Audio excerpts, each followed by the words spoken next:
Welcome to the Women Leaders Association Daily Member Podcast, where we believe we go further, faster, and have more fun when we go together. I'm your host, Julianne Kirkland. And in each Daily Member Podcast, we will pick out a great speaker from one of our meetings that we thought you would enjoy. You can access hundreds of recent speakers, book summaries, great articles, and more at no additional charge through your membership portal. If you would like to get involved in a Women Leaders Association mastermind group or find a networking group near you, or if you just need access to the membership portal, simply go to womenleaderspodcast.com to be connected. Now let's tune in for this incredible message. All right, great. Thank you so much. Good afternoon, everyone. My name is Monica Curls, and my journey from when I was first asked to give this speech until now is a perfect example of imposter syndrome and how to deal with it. In order to demonstrate this, what I'd like to do is, on the next slide, give you a definition of what is imposter syndrome. The term imposter syndrome, which was originally called imposter phenomenon, was first identified by psychologists Pauline Clance and Suzanne Imes back in 1978. To describe an internal experience of intellectual phoniness in people who believe that they were not intelligent, capable, or creative enough despite evidence of high. These thoughts of self-doubt can occur despite evidence to the contrary, such as high academic achievement, years of notable experience, developed skill sets, or demonstrable talent. Individuals can be overwhelmed with feelings of inadequacy, that voice in their head telling them that they're not good enough or that they're not worthy of the position or title that they hold. Imposter syndrome can be insidious because once you've gained notable achievements, people will give you additional opportunities by promoting you to higher and more visible positions.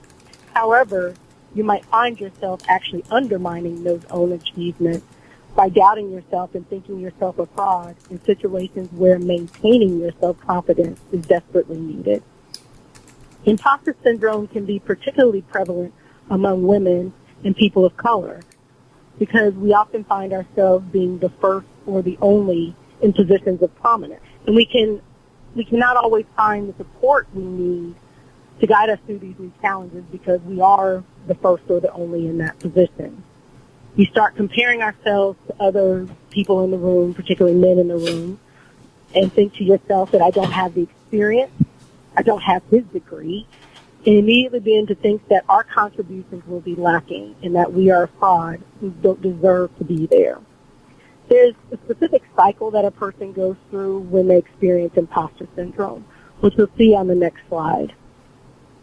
First, you're given a new task, position, or title. Yay, go you.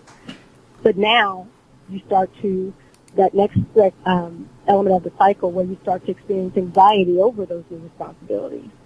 That anxiety will cause you to either over-prepare and stress over every detail, or it'll cause you to procrastinate, thus almost becoming a self-fulfilling prophecy of not being able to complete the task. Then, because you're a high achiever, you still are able to complete the project or task. Or if you're in a new position, you're able to excel in that position. And you experience a brief moment of satisfaction and sense of accomplishment. Hey, I knew you could do it. But then you start to listen to that inner voice again. And for most people, that voice is negative or critical. And you start to undervalue those achievements and not giving yourself the proper credit. You were just lucky. Someone else would have done better than you. That negative, critical inner voice contributes once again to that feeling of self-doubt, more anxiety, and greater feelings of being a fraud. And then, because you were successful, you get a new position, you get more responsibilities, additional tasks, and unfortunately that cycle starts all over again. Aren't we so lucky?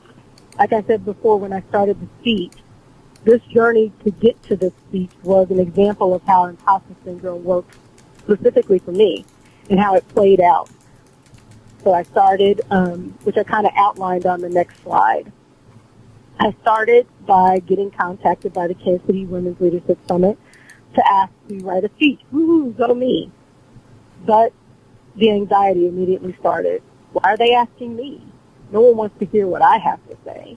You know, specifically here at Farrakhan, our president and CEO is a woman. Several of our directors and VPs are women. Why would anyone want to hear from me? I'm just a manager. My next step was to procrastinate. I am the queen of procrastination. I won't even tell you all when I finished writing this, but I did finish the speech. Yay me. And I had relief for about 5 seconds. Then those realizations started in, and that self-doubt. Speech isn't very good. They should have asked someone else to do this. I can't even believe I finished it. It's not going to land well. And then the increased feelings of feeling like a fraud. I'm not really a women leader. Who am I to be giving a speech to actual women leaders? And then the cycle starts all over again. It's probably going on internally in my own head right now as I'm delivering the speech. I can already hear the internal criticisms that are going to come up after I'm done. When I started taking kind of an informal survey of my friends and colleagues to see if they had experienced imposter syndrome, several people were not familiar with the term itself, but once I explained it, they had all experienced those feelings, like a fraud, or feeling that they didn't belong in a position they held. And they elaborated on how they had experienced that and how it had impacted them. This phenomenon is not just happening in the workplace. These feelings of inadequacy can be felt, and feeling like a fraud can creep up in our personal lives as well. How often as mothers have women thought to themselves, I don't deserve to be a mom. You know, I bought cookies to the bake sale instead of making them from scratch. You know, or other ways we devalue our contributions. In fact, according to the International Journal of Behavioral Science, almost 70% of adults have experienced imposter syndrome or symptoms of imposter syndrome. In fact, many notable figures have experienced imposter syndrome. As I've listed on the next slide, my roster of imposters. The great Maya Angelou famously said, quote, I have written 11 books, but each time I think, uh-oh, they're going to find me out. I've run a game on everybody, and they're going to find me out. Howard Schultz, the founder and as former CEO of Starbucks, came up with the concept of Starbucks after traveling to Italy, where he discovered an independent coffee shop and wondered why we didn't have them here. He said that every day he felt like an imposter, because what is a Xerox salesman doing starting a multi-billion-dollar coffee company? I'm sure a lot of you appreciate that he did start that company. Sheryl Sandberg, chief operating officer at Facebook, was giving a speech to Grace Hopper Celebration, which is the world's largest gathering of female technologists. And she said that she was not qualified to be speaking at the conference or even working at Facebook because she didn't have a computer science degree like so many of her colleagues.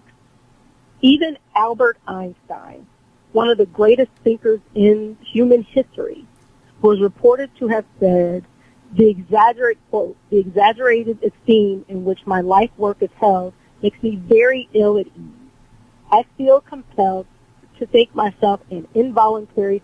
One of the reasons I chose this topic is because I've specifically been hearing more and more about imposter syndrome among my family and friends just over the last few months. One of my best friends in high school is a successful African-American OBGYN in Houston.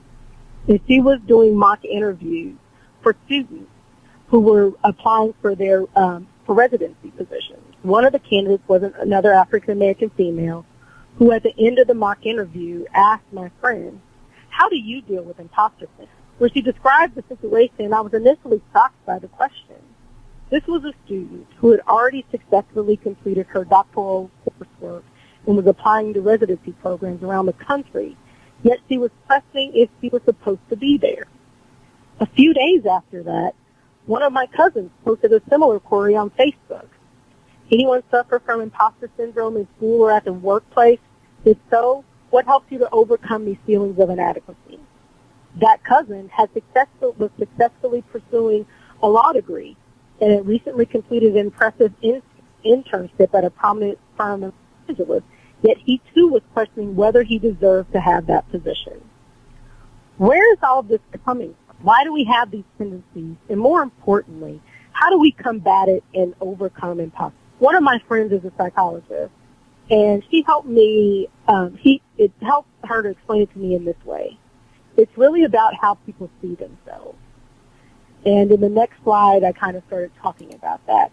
Most people see themselves monocularly, which means they only see one aspect of themselves and ignore the full person. That single vision lacks depth perception, and it enables doubt to more fully seep in. One does not believe in the credit or accomplishments or compliments that they are given. They can also be modest to the extreme. They completely devalue their abilities, especially when comparing themselves to others.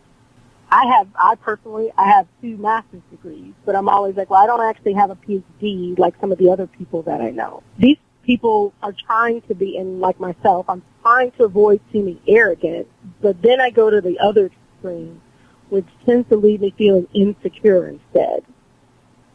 A more healthy way to view oneself is binocularly, seeing the totality, so you're looking with 2 eyes, seeing the totality of who you are as a person. That involves intellectual humility, being willing to acknowledge your faults, but also balancing that with your strengths. That allows one to establish a healthy amount of self-confidence without falling into conceit. It's also known as humble confidence. On the next page, I'm talking about how people can fall into the trap of imposter syndrome due to external factors, especially around trauma. We all have some element of trauma that we've experienced in our lives. And the bigger the trauma event, the bigger the lie some people tell themselves to deal with that trauma. If you had, say, an overly critical parent who never acknowledged your achievements, that could easily impact how you see your own achievements now.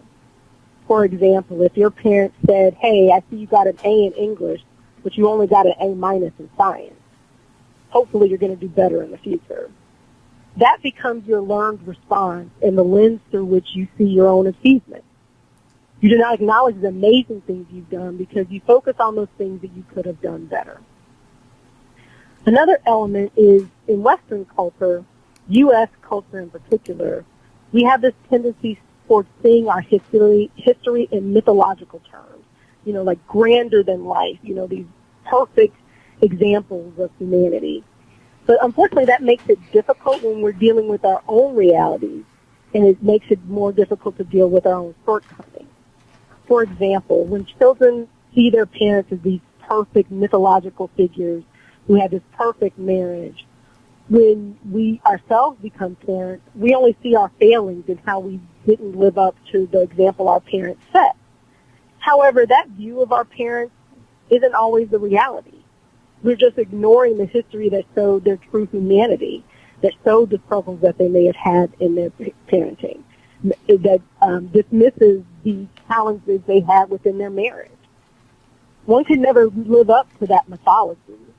And we tell ourselves that our heroes, about the mythology we tell ourselves about the heroes, so we will always fall short and not be worthy, thus the imposter syndrome. Another external element that can cause imposter syndrome is when one feels that they don't belong in these systems that were designed to exclude them. This is particularly prevalent among people of color and women because it's not just that voice in their head that's telling them they don't belong. They hear those messages clearly and out loud in society. In some places, it was even codified that blacks and women don't belong in these spaces. The whole purpose of segregation and Jim Crow laws was to tell people of color, African Americans in particular, that they didn't belong in spaces with white people. And the remnants of these systems still exist today. But there are a lot of modern day examples that promote that same sentiment.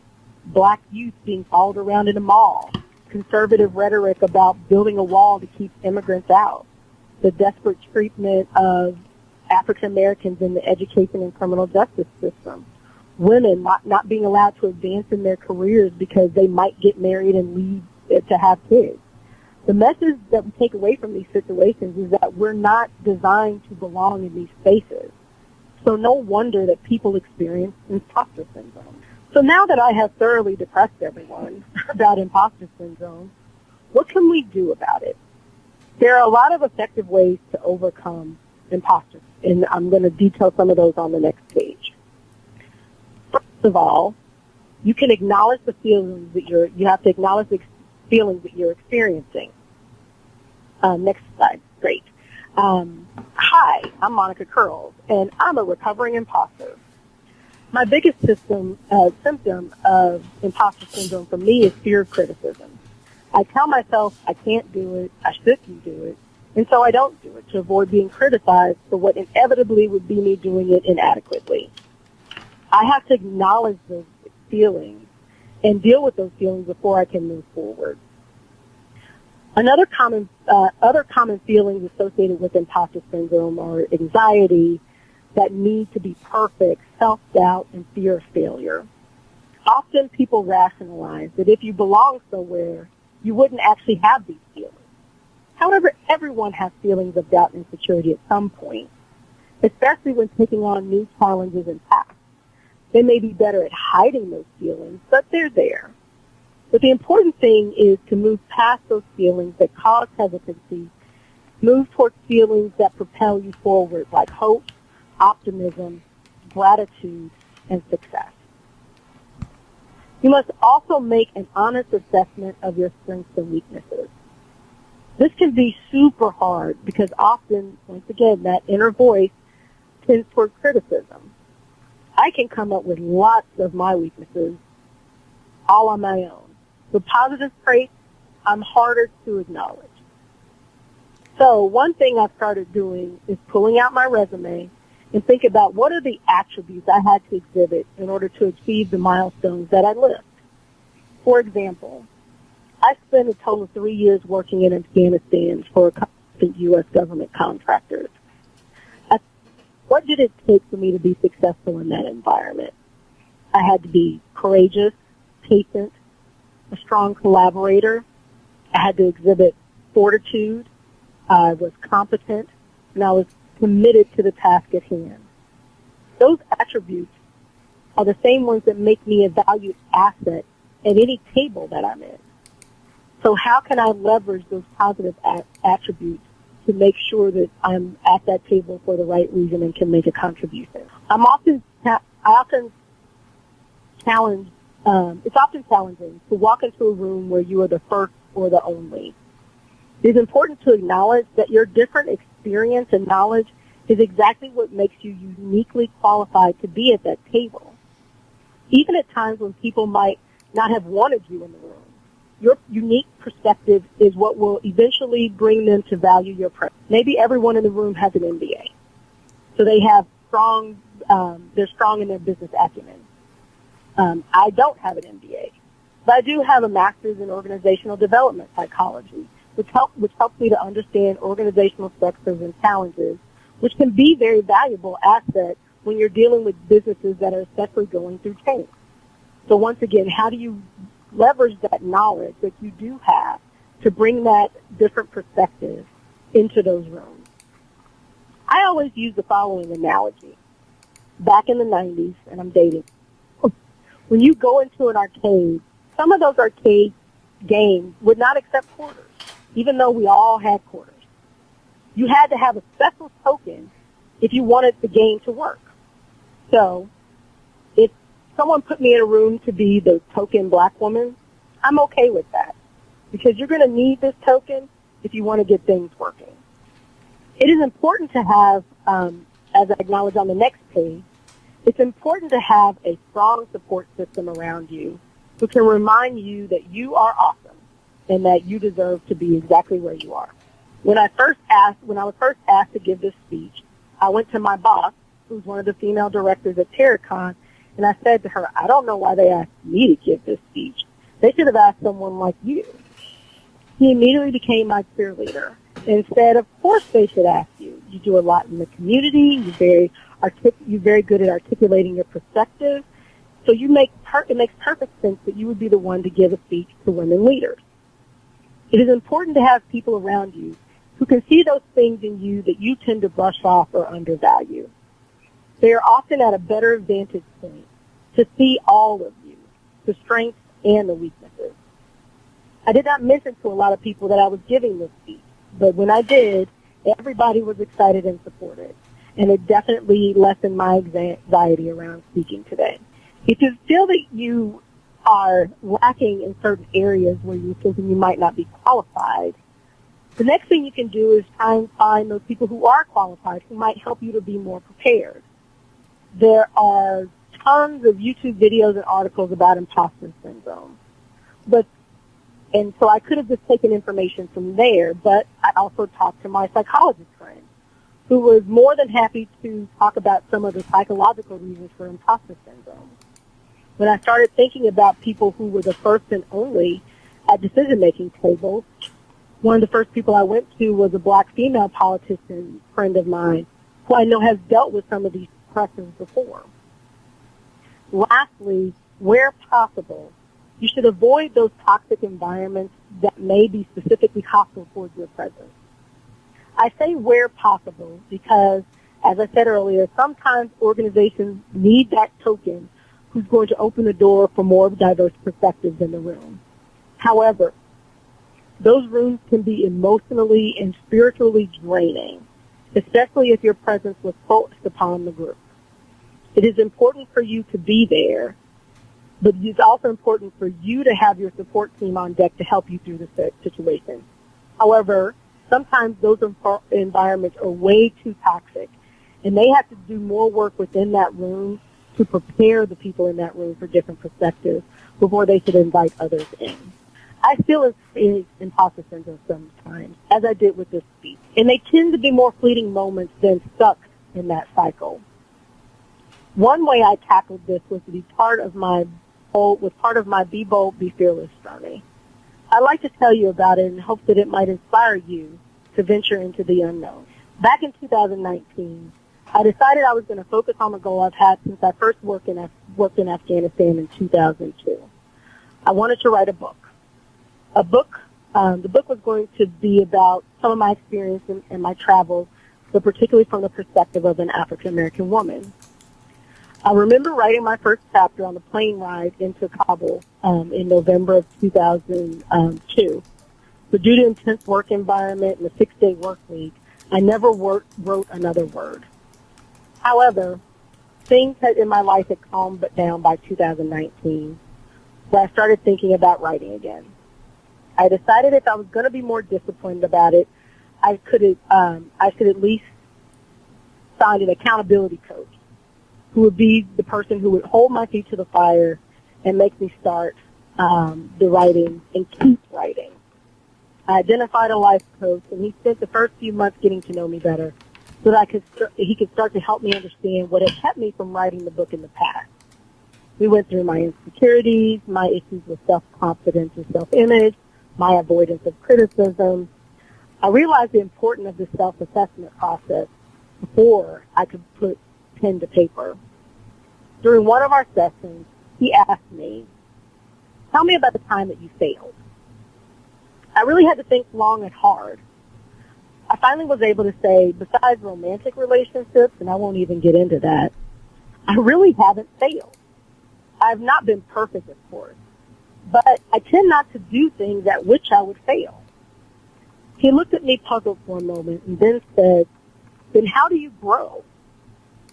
Well, once he said that, it was mind blown. I left that meeting a bit off balance. I had grown, right? I had developed an acumen around some specific fields which were my passion: politics and civic engagement, diversity, equity, and inclusion issues, international relations. But my skills and experience went deep into those issues. But I rarely ventured outside of those fields in my personal or professional endeavors, due once again to that fear of criticism and imposter syndrome. Who am I to do something different? I have my lane. I need to stick to my lane. If I wasn't positive that I could do something successfully, then I just didn't do it at all. This had played out so often in my life, even as a child. I remember I gave up gymnastics and ballet because there were younger people who did it better than me. I gave up piano because I didn't play as well as my cousin. I was struggling through chopsticks while he was playing Mozart.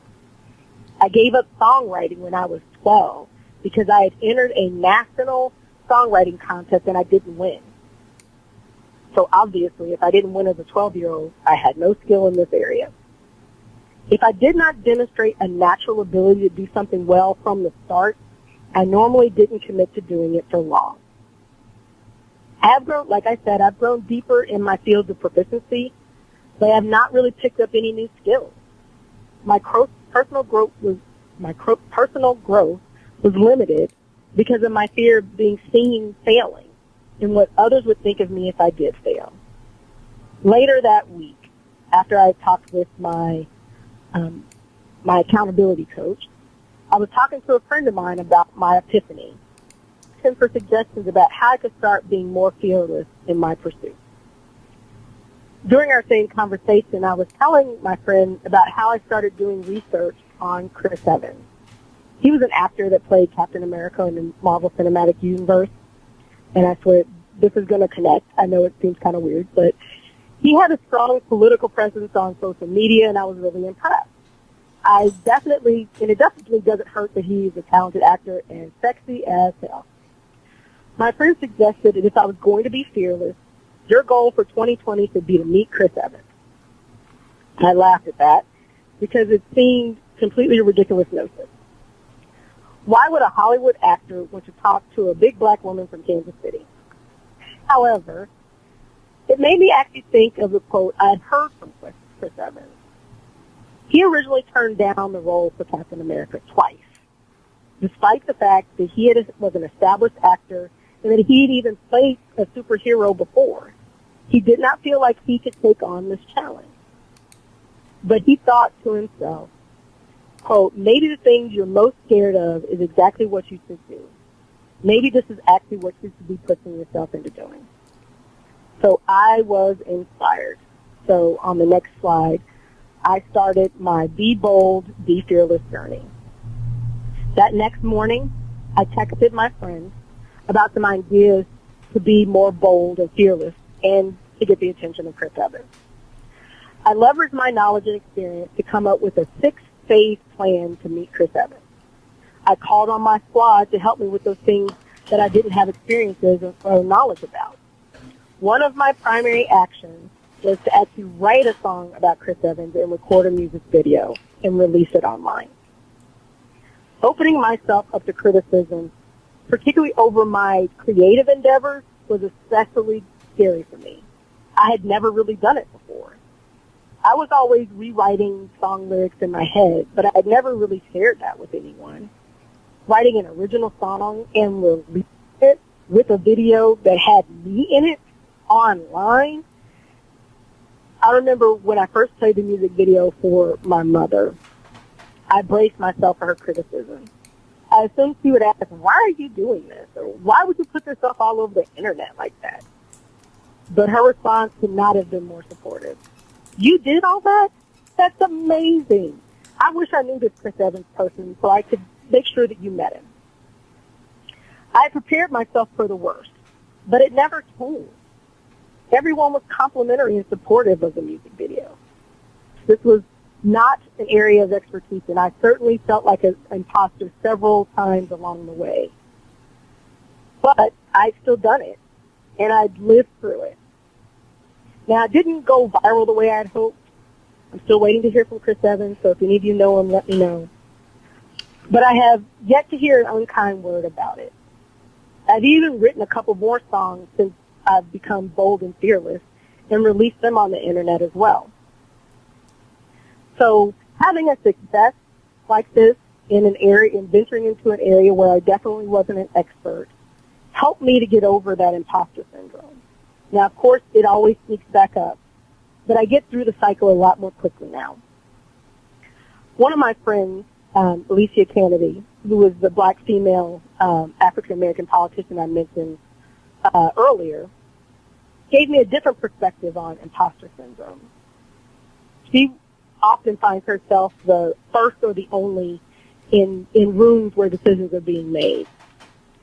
And what she said to me is, I have found that people are too busy doubting my own abilities as a black woman that I don't have the privilege of self-doubt.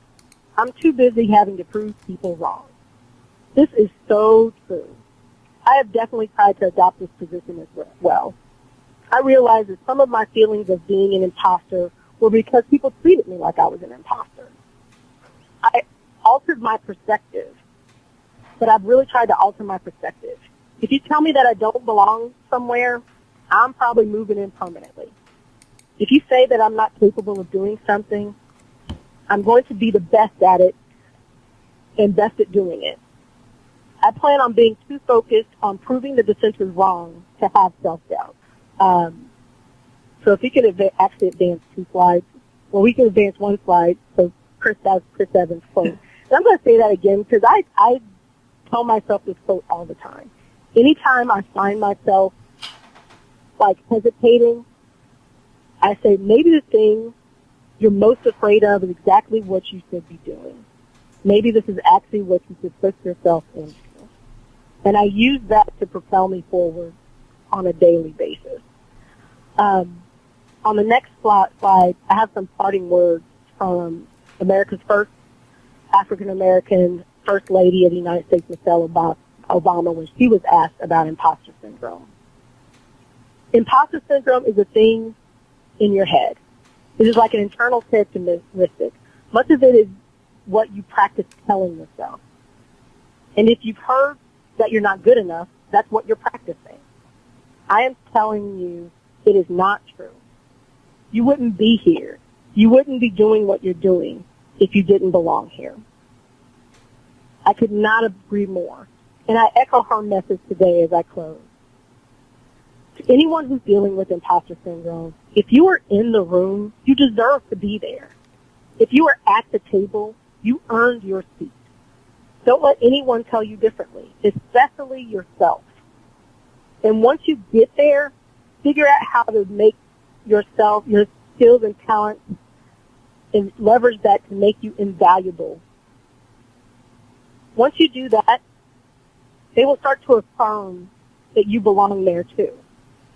In the meantime, keep a strong squad around you that can lift you up when you start to doubt. Despite my own challenges with imposter syndrome, I'm still a work in progress to overcome it. I celebrate my successes and I forgive myself when I stumble. And remember that we are all awesome. Go us. So, thank you all for listening. Hey, my friend, if you enjoyed listening to this podcast, be sure to rate, review, and share your biggest takeaway. And if you're wanting more, you can access hundreds of recent speakers, book summaries, great articles, and more at no additional charge through your membership portal. You can also get involved in a Women Leaders Association mastermind group or a networking group near you. Or if you just need to access your membership portal, simply go to womenleaderspodcast.com to be connected. Because here at Women Leaders Association, we believe we go further, faster, and have more fun when we go together. That's all for today, my friends. Bye for now.